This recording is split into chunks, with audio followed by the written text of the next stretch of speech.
काजल और ट्विंकल खन्ना को शारीरिक बेवफाई वाली बात पर ट्रोल किया गया। आइए जानते हैं क्या हुआ कि जिसकी वजह से अक्षय कुमार और अजय देवगन की वाइफ काजल और ट्विंकल खन्ना को लोग ट्रोल कर रहे हैं। बता दें कि काजल और ट्विंकल खन्ना के सेलिब्रिटी टॉक शो की एक हालिया क्लिप ने ऑनलाइन बहस छेड़ दी।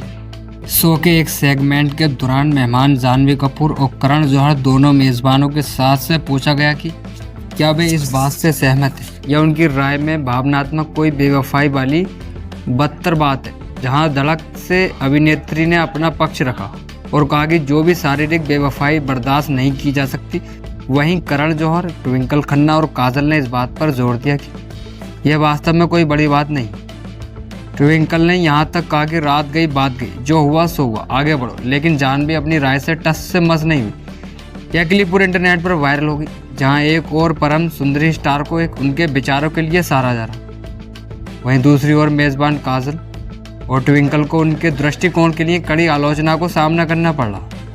यह वीडियो एक मनोवैज्ञानिक के पेज पर शेयर किया गया था, जिसने काजल, ट्विंकल और करण के जौहर के नज़रिए में मौजूद हर गलती की ओर इशारा किया। उनके बयान से पूरी तरह असहमत होते हुए उन्होंने अपने वीडियो में कहा, तो असल में आपका पार्टनर किसी और के साथ अगर कोई शारीरिक संबंध बनाएगा और आप उसे माफ़ कर देंगे, यह सामान्य नहीं है।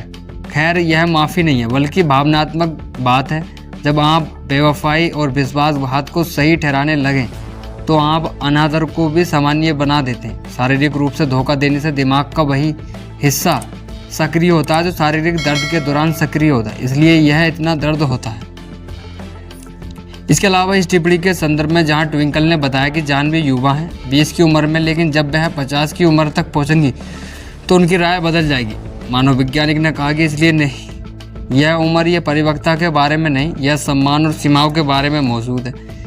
अपने कैप्शन में उन्होंने यह भी लिखा कि यह मनोवैज्ञानिक की सच्चाई है। धोखा चाहे भावनात्मक हो या शारीरिक हो, धोखा धोखा ही है। उम्र या अनुभव से जुड़ा नहीं होता, यह सीमाओं, लगाव और भावनात्मक नियमों से जुड़ा होता है।